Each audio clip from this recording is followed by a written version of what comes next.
They handed me 6 months of severance to buy my silence before our multi-million-dollar public offering.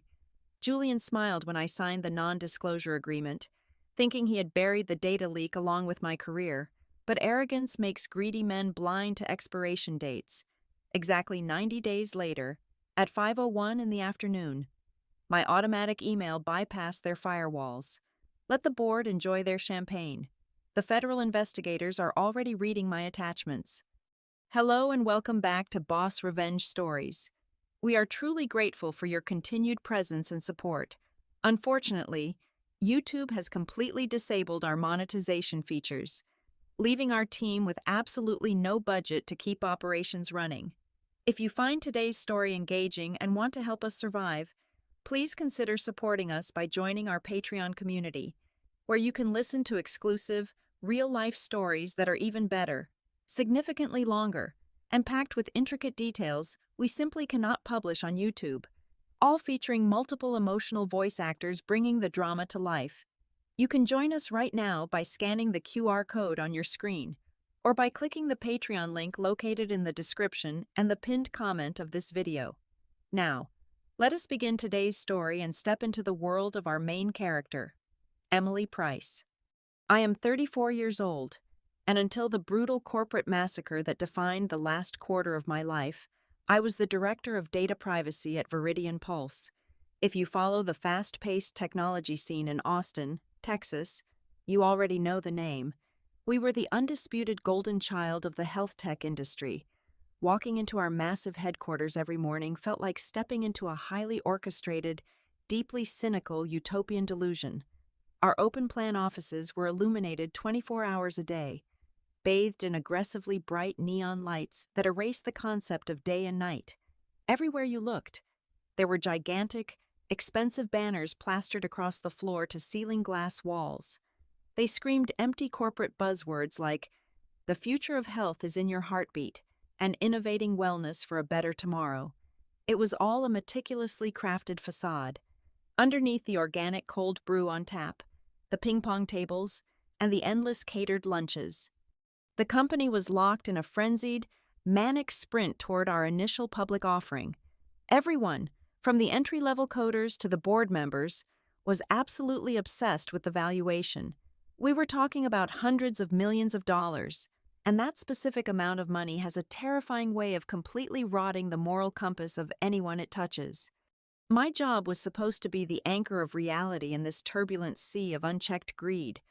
I was hired to protect the data. In the health tech sector, data is not just a collection of random numbers and user demographics. It is the most intimate, vulnerable details of a person's physical existence. During a routine security audit of the beta architecture for our flagship product, which was a highly anticipated, next-generation biometric heart rate monitor, I found something that made the blood freeze in my veins. The device itself was revolutionary, but the back-end data pipeline was a catastrophic, negligent liability. The engineering team had been pushed to the brink of exhaustion to meet impossible deadlines set by executives who barely understood how a basic internet router worked. To save time, they had taken a massive, unforgivable shortcut. The highly sensitive, raw biometric data of our users was not staying within our secure, encrypted corporate ecosystem. Instead, it was being illegally routed through a cheap, third-party server farm that lacked even the most fundamental security protocols required by federal health privacy laws. We were talking about exposing the real-time cardiac health, location tracking, and biological stress metrics of potentially millions of unsuspecting customers to an open, unencrypted network. It was not just a technical bug. It was a massive federal crime waiting to happen. A ticking time bomb that would destroy countless lives the moment a skilled hacker found the back door. I immediately drafted a code-red risk report.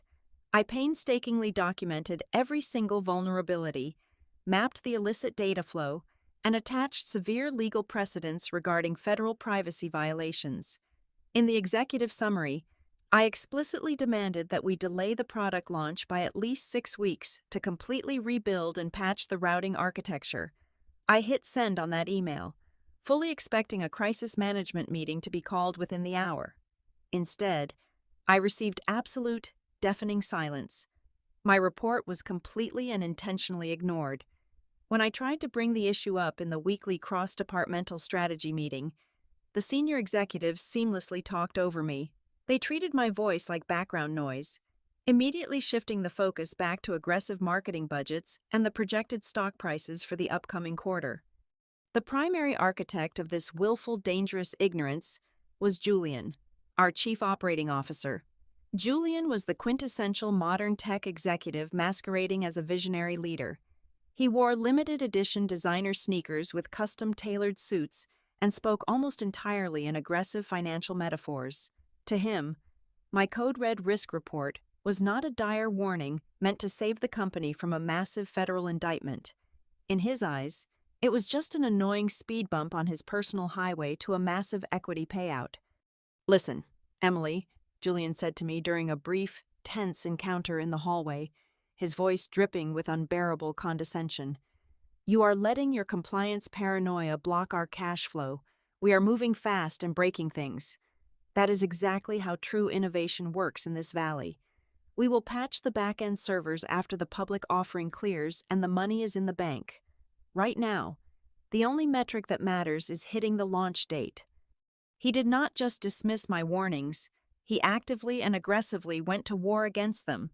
To ensure the engineering team did not catch wind of my panic and slow down their coding pace to fix the servers, Julian started throwing lavish, impromptu company parties. He brought in premium imported alcohol, hired expensive local musicians to play in the cafeteria, and handed out massive verbal bonus promises. He was doing everything in his power to distract the technical staff with forced corporate fun, intentionally blinding them to the structural rot they were actively building.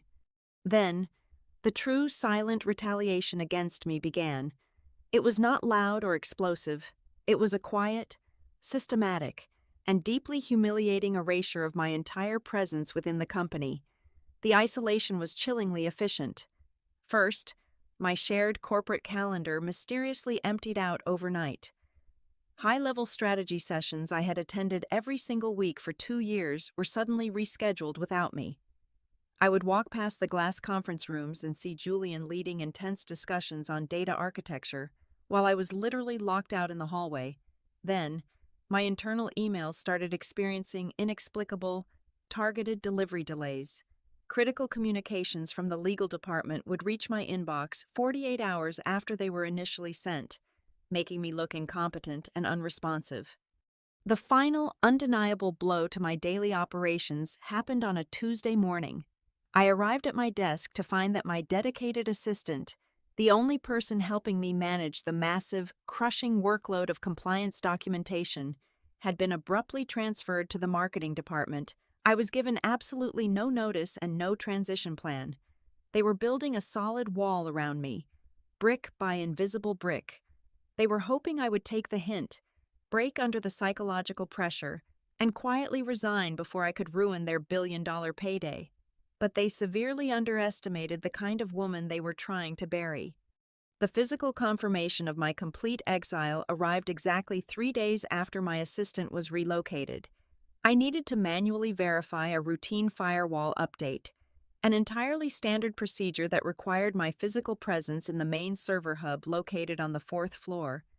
I stepped out of the elevator, walked down the sterile, climate-controlled corridor, and swiped my security badge against the biometric scanner next to the heavy steel door. Instead of the familiar soft green glow and the click of the magnetic lock releasing, the reader flashed a harsh, aggressive red. Access denied. I swiped it again. Red. I wiped the card on my skirt and tried a third time, pressing it firmly against the sensor. The machine beeped an angry, continuous tone. Access denied. A cold realization washed over me. This was not a temporary system glitch or an accidental oversight by the Human Resources Department. They had intentionally revoked my clearance to the central nervous system of the company. I was no longer just being ignored. I was being actively quarantined. I stood there in the quiet hallway, staring at the unyielding metal door, realizing that Julian was escalating his warfare. He was not just trying to push me out. He was trying to lock me in the dark. I walked calmly back to my desk, my mind racing through the implications. If they were blocking my physical access, they were hiding something deeply compromising on those servers right now. Fortunately, my paranoia had always been my greatest professional asset. 14 months ago, during a massive company-wide system migration, I had quietly embedded a discrete, low-level tracking script deep within the root architecture of our internal document management system. It was not malicious. It was an invisible tripwire designed solely to alert me if any highly classified compliance directories were accessed, altered, or duplicated without my explicit authorization. It was a failsafe, a digital ghost watching over the files I was legally sworn to protect. I sat down, opened a secure, encrypted terminal window on my workstation, and pinged the script. The response was immediate, and the data packet it returned made my stomach drop. The script had captured an anomalous burst of administrative activity occurring at 2 o'clock in the morning the previous night. The digital footprints led directly to a highly restricted executive subfolder. I bypassed the standard user interface and accessed the raw directory through the command line. What I found waiting there was not just corporate negligence, it was a calculated, cold-blooded felony. Someone had created a heavily modified, completely fabricated version of my original risk assessment report, but that was not the worst part. Attached to this fraudulent document was a signed safety approval certificate for the new biometric heart rate monitor, explicitly clearing the third-party server routing for the upcoming launch. And sitting perfectly at the bottom of that lethal document was my official, cryptographic digital signature. They had cloned my security key. Julian and his executive inner circle had successfully forged my authorization. They were constructing an airtight, perfectly documented paper trail that painted me as the sole architect of the entire data routing strategy. If the Federal Drug Administration ever launched an investigation into the massive privacy violations after the initial public offering, Julian would simply hand them this fabricated dossier. He would walk away with his millions, and I would be paraded before a federal judge as a rogue, incompetent compliance officer who jeopardized millions of lives. I was not just being pushed out of the company, I was being meticulously framed for a federal crime. There was no panic, not a single tear formed in my eyes. The sheer, overwhelming audacity of their betrayal burned away any lingering emotional attachment I had to the company or the people running it. I left the office at exactly 5 o'clock in the evening, maintaining a perfectly composed, neutral expression. I drove home, locked my front door, closed all the blinds, and brewed a pot of incredibly strong, dark coffee. At 9 o'clock that night, I initiated a secure, heavily encrypted virtual private network tunnel directly into the corporate mainframe. I had to move like a ghost, leaving absolutely no digital fingerprints of my own. For the next 8 hours, I worked in absolute silence, bathed in the pale blue light of my monitors. I systematically extracted every single piece of evidence I needed. I pulled the raw metadata from the forged approval document, which clearly showed the exact time it was created and the specific executive Internet Protocol address that authored it. I downloaded the server access logs, the internal chat transcripts where Julian casually discussed the signature cloning, and the original, unedited version of my red code risk report. I was accumulating a massive, undeniable arsenal of digital truth, but I knew that Viridian Pulse had a deeply funded, highly aggressive information technology security team. If they discovered my data extraction, they would attempt to wipe the servers and claim my files were the ones that were doctored. I needed to ensure my evidence was completely indestructible. I took the entire massive compiled dossier of server logs, emails, and forged documents, and I ran it through a complex, decentralized blockchain encryption protocol. I locked the data into an immutable digital ledger. By doing this, I guaranteed that the timestamp, the origin, and the exact contents of the files were permanently sealed. Not even the most brilliant hacker Julian could hire would ever be able to alter a single comma or change a single minute on the timestamp without breaking the entire mathematical chain and exposing their tampering. The evidence was now bulletproof. With the weapon fully constructed, I needed to define the blast radius. I opened a clean, untraceable text document and began compiling my target list. I bypassed the corrupt executive board entirely. Instead, I gathered the direct and personal contact information of the 5 independent members of the board of directors, the wealthy individuals whose reputations and personal fortunes were heavily tied to the company being clean. I added the private email addresses of the 3 largest angel investors who had funded our early seed rounds. Finally, I logged into a secure federal directory and found the direct, unmonitored inbox of the regional chief inspector for the Federal Drug Administration. I now possessed an indestructible bomb of absolute truth, and I held the direct lines to the people who could burn Julian's empire to the ground. All I had to do now was wait for the perfect moment to detonate it. The summons came on a crisp Tuesday morning, a sterile calendar invite from the Human Resources Director, simply titled, Sync, no agenda attached, no optional attendees. I knew exactly what it meant. I gathered my leather-bound notebook, maintaining a slow, measured pace as I walked down the central corridor toward Conference Room 4. It was a notoriously grim space enclosed in heavy frosted glass, effectively blurring the occupants into anonymous, gray silhouettes from the outside. When I opened the door, the chill in the air conditioning was matched only by the absolute freezing atmosphere in the room. Sitting across the long, imitation mahogany table was Sarah, the head of Human Resources, and Marcus, our lead corporate counsel. The environment was aggressively unwelcoming. There was no courtesy carafe of water, no fresh coffee, not even a spare pen on my side of the table. Sarah refused to meet my eyes, opting instead to stare intensely at a perfectly aligned stack of paperwork in front of her. Marcus sat rigidly, his expensive suit looking more like defensive armor, his hands folded tightly together. Sarah cleared her throat, a dry, nervous sound that echoed loudly in the soundproof room. She did not ask how my morning was going. She launched directly into the meticulously rehearsed, legally sanitized script that defined the modern American corporate execution. Emily, we are bringing you in today to discuss some organizational shifts, she began, her voice entirely devoid of human inflection. As we aggressively pivot toward our upcoming initial public offering, the Executive Board has conducted a comprehensive review of our structural needs. Unfortunately, we have determined that the current framework requires significant streamlining to align with our new fiscal direction.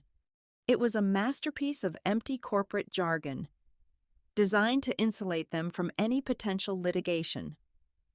She continued reading from her paper, explaining that my specific role as Director of Data Privacy was being eliminated in its current capacity.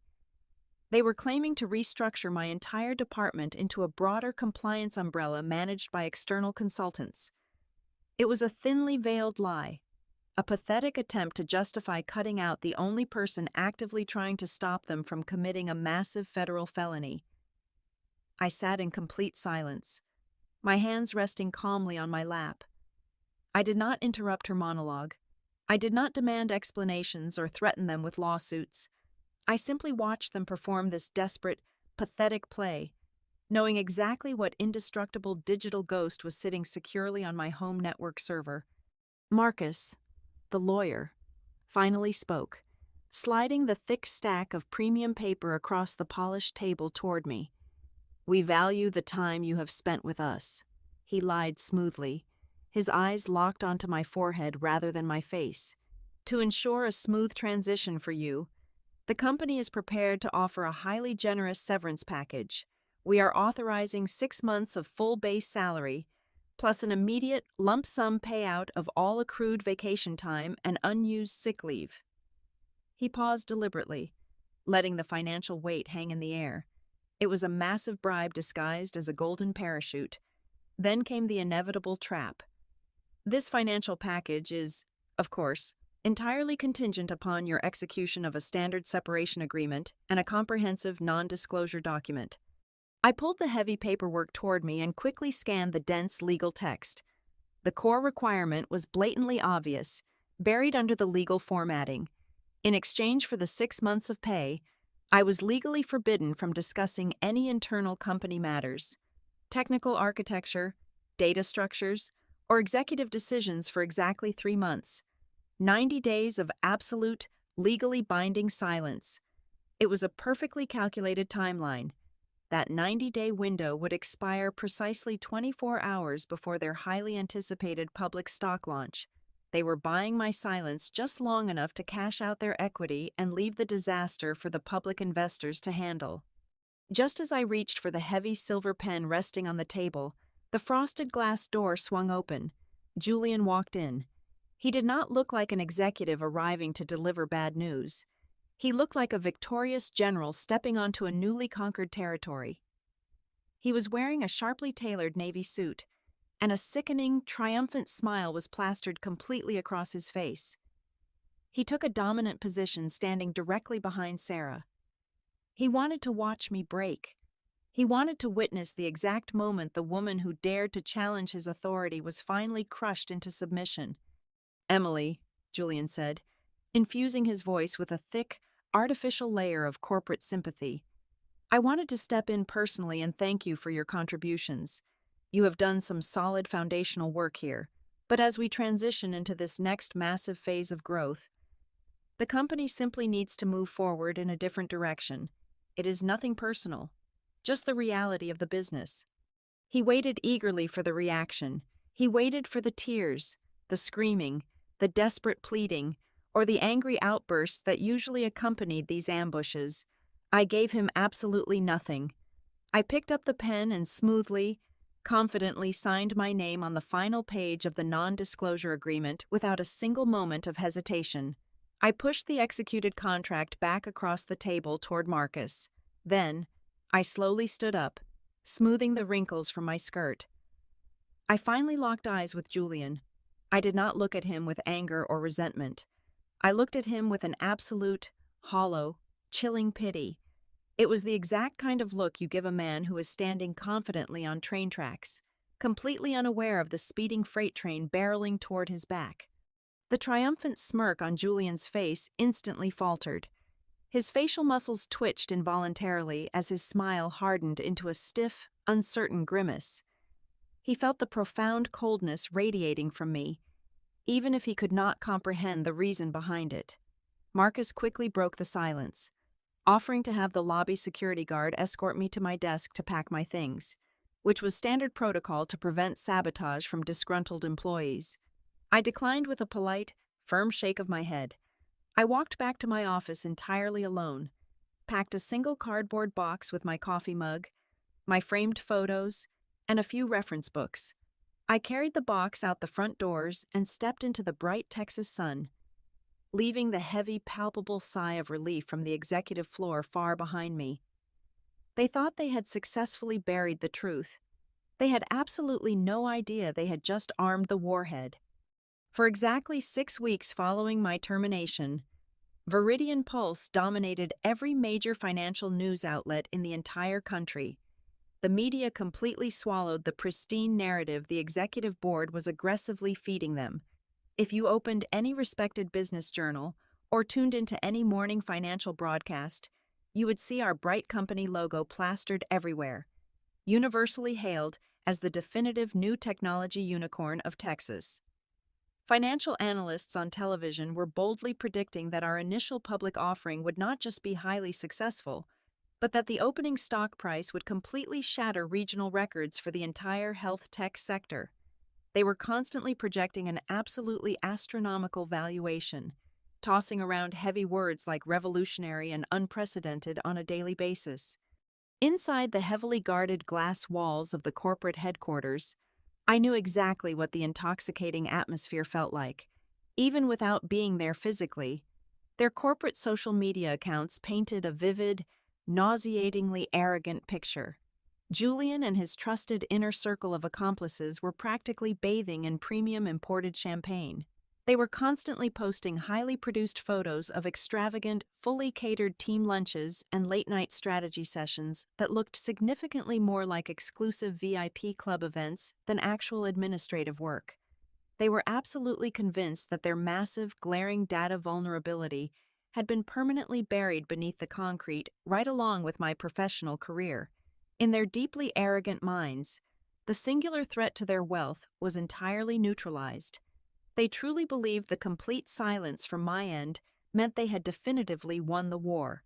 They thought the generous severance package had successfully purchased my total, unconditional obedience, and that I was just another defeated former employee fading quietly into total obscurity, far too terrified of their expensive corporate lawyers to ever dare speak up. The hidden reality, however, was radically different. While Julian was busy measuring his spacious corner office for custom designer furniture to properly match his anticipated multi-million-dollar equity payout, I was sitting calmly in the corner booth of a quiet, unassuming coffee shop situated on the leafy suburban outskirts of Austin. The air inside the small cafe smelled warmly of freshly roasted coffee beans and impending rain, providing a sharp, incredibly refreshing contrast to the sterile, heavily air-conditioned artificial environment I had endured for the past 2 years.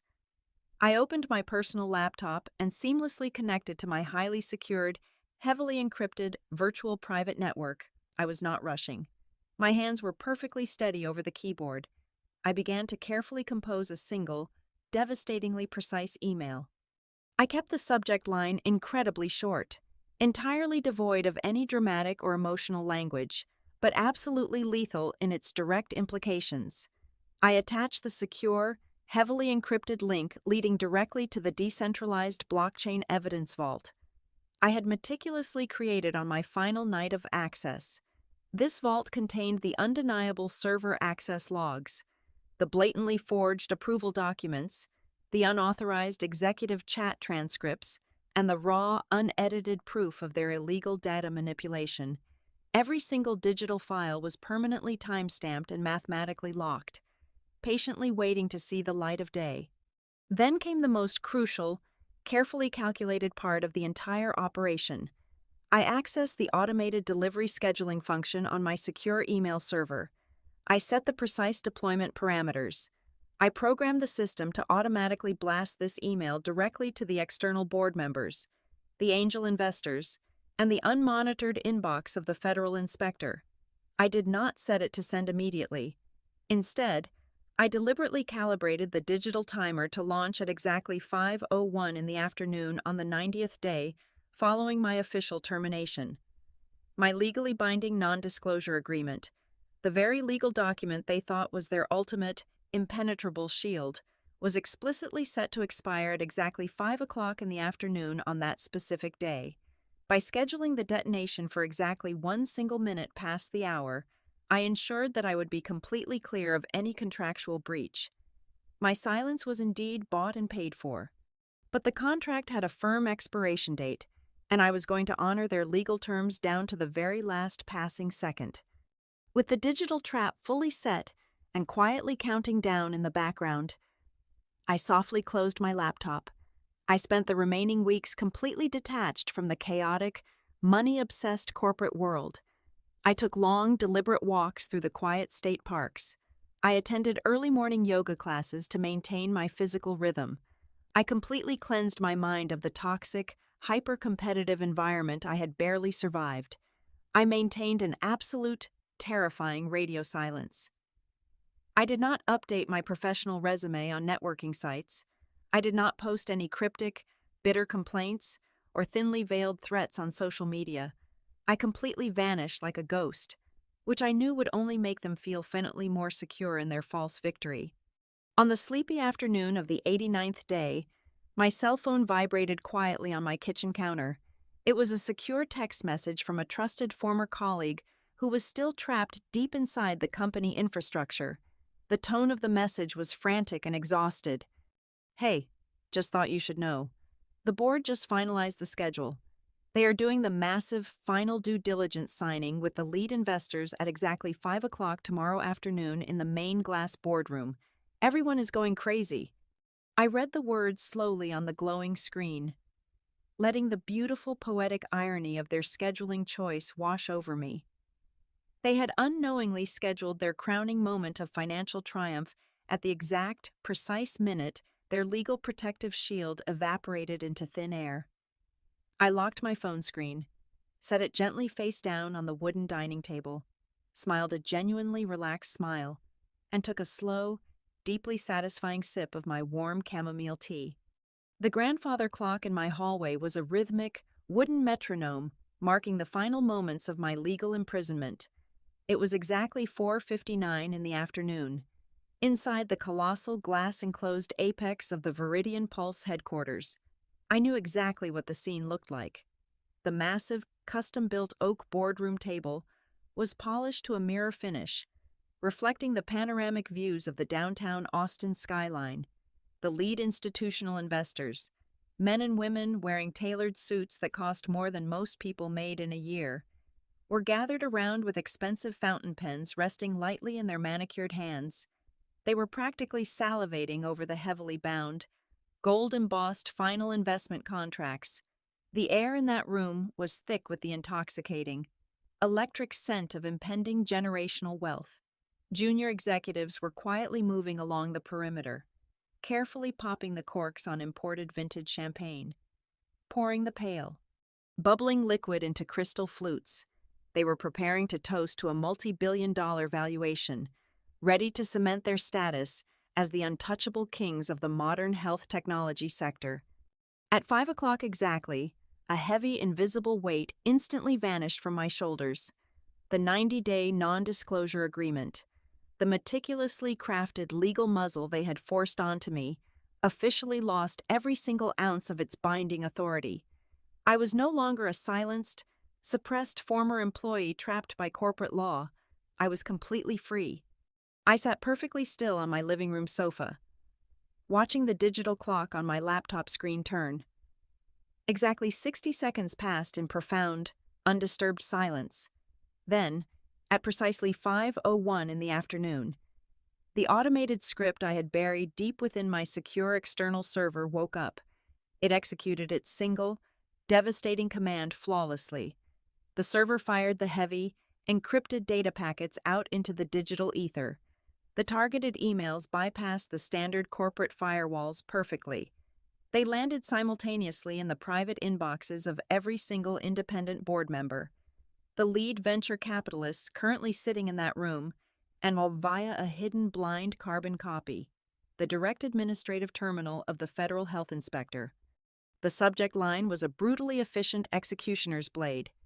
Medical records forgery and evidence of criminal risk concealment. Viridian Pulse. Back in the boardroom, the chairman of the board was likely standing at the head of the table, raising his crystal glass to deliver a triumphant, self-congratulatory speech. Just as the investors began to clap, a synchronized chorus of subtle chimes and vibration alerts echoed across the mahogany table. Every single person in the room with executive clearance received the notification at the exact same second. The chairman casually glanced down at his glowing smartwatch. The blood completely drained from his face in an instant, leaving him looking like a freshly exhumed corpse. His hand began to tremble violently, ignoring the confused stares of the billionaires around him. He lunged for his secure laptop and clicked the attachment. The comprehensive, unredacted PDF document exploded onto his high-definition screen. He stared in absolute, unadulterated horror at the irrefutable evidence. There were the raw audio transcripts. There were the decentralized blockchain hashes. There was the undeniable, time-stamped proof that Julian had maliciously forged my digital signature to actively cover up a catastrophic medical data leak. The polite laughter and celebratory applause in the room died instantly, replaced by a suffocating, toxic silence. The chairman's fingers went entirely numb. The delicate crystal champagne flute slipped from his grasp, plummeting toward the floor and shattering violently into hundreds of sparkling shards across the incredibly expensive, custom-woven carpet. Julian, sensing the sudden, drastic shift in the atmosphere, stepped forward with his usual arrogant swagger, his mouth opening to offer some slick, prepared reassurance to the investors. Before a single word could escape his lips, the chairman lunged across the corner of the table. The elderly billionaire grabbed Julian violently by the collar of his custom-tailored suit, his knuckles turning stark white from the immense pressure. The chairman did not yell. He physically dragged Julian toward the laptop screen, slamming the younger man's face dangerously close to the glowing monitor where the undeniable evidence of federal fraud was prominently displayed for everyone in the room to see. The investors, realizing they were seconds away from signing their names to a massive criminal conspiracy, immediately dropped their pens and scrambled for their phones to call their respective legal teams. The billion-dollar empire was burning to ash in real time. Miles away, in the quiet sanctuary of my home, the absolute chaos manifested as a blinking light. My phone resting on the wooden coffee table suddenly erupted. The screen lit up with an incoming call from the chief corporate counsel. I let it ring.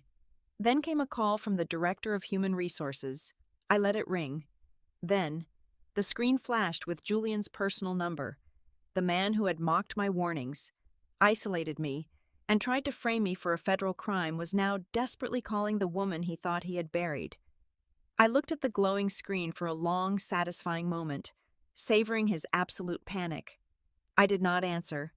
I simply reached out, picked up the phone, and quietly flipped it face down onto the smooth wooden surface, plunging his desperation back into the dark.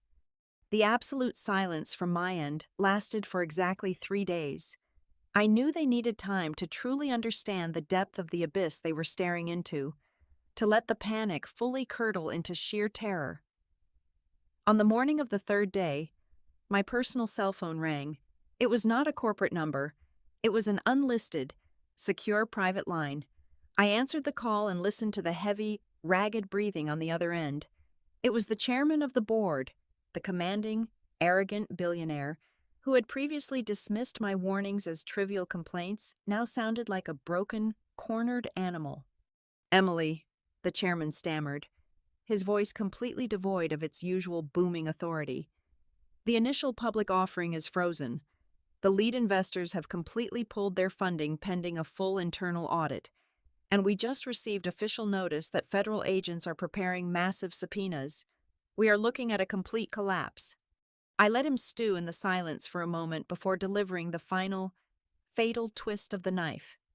"I am fully aware of the situation," I replied, my voice a flat, emotionless void.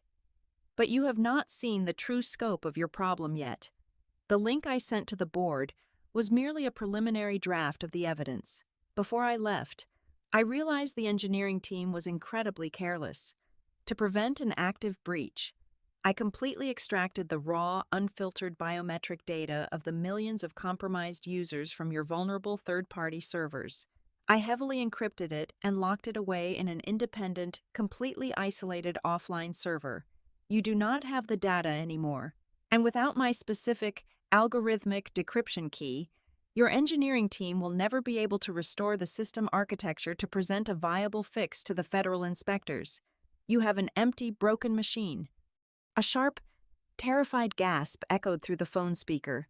He realized instantly that I held the absolute lifeblood of the company hostage in my hands. The chairman completely abandoned any pretense of pride. He openly begged. He practically pleaded with me to return to the company under the title of Senior Crisis Consultant, offering whatever resources I needed to save the board members from facing federal prison sentences. "I will return," I said coldly, cutting off his pathetic rambling. "But the landscape has changed. I have 3 non-negotiable conditions. First, Julian is to be terminated before the sun sets today.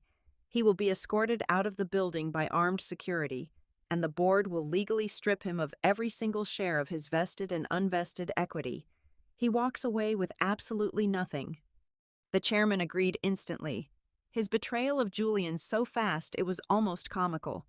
"Second," I continued, "the company will pay my private consulting firm a retainer fee that is exactly 10 times the amount of my previous executive salary. This fee is strictly non-refundable and payable immediately upon the execution of our contract." "Done," he whispered, completely defeated by the sheer financial weight of his own negligence. "And the third condition," I said, my voice dropping to a low, absolute whisper, "you will draft a comprehensive public statement admitting to the critical hardware vulnerabilities. You will take full responsibility before the national media. But my name, my likeness, and my signature will absolutely never appear in any of the remedial documentation or the federal filings. I remain completely anonymous. a total ghost in the machine. If a single reporter learns my identity, the decryption key gets permanently deleted. The heavily binding, ironclad contract was drafted by their terrified legal team and signed digitally in the dead of night. They accepted every single brutal term without a single word of protest. Later that evening, I poured myself a generous glass of expensive red wine and stepped out onto my back porch. I took a slow, deep sip, feeling the complex flavors settle on my tongue. I looked up at the vast, endless expanse of the dark Texas sky, feeling a profound, terrifying sense of peace. I had not just cleared my name and secured my financial future, I had walked straight into the den of greedy, untouchable corporate monsters, and I had walked out holding their heavy iron chains securely in my hands. Thank you so much for taking the time to listen to this entire story. We always love knowing where our amazing community is tuning in from. So please drop a comment below and let us know what city or country you are listening from right now. If you found today's story satisfying and want to help keep our channel alive, please support us by joining the Boss Revenge Stories Patreon community. You will get access to the absolute best, most intense, exclusive real-life stories that are too detailed and dramatic to ever publish on YouTube. You can join right now by scanning the QR code displayed on your screen, or by clicking the direct Patreon link in the video description or the pinned comment below. Thank you again, and we will see you in the next story.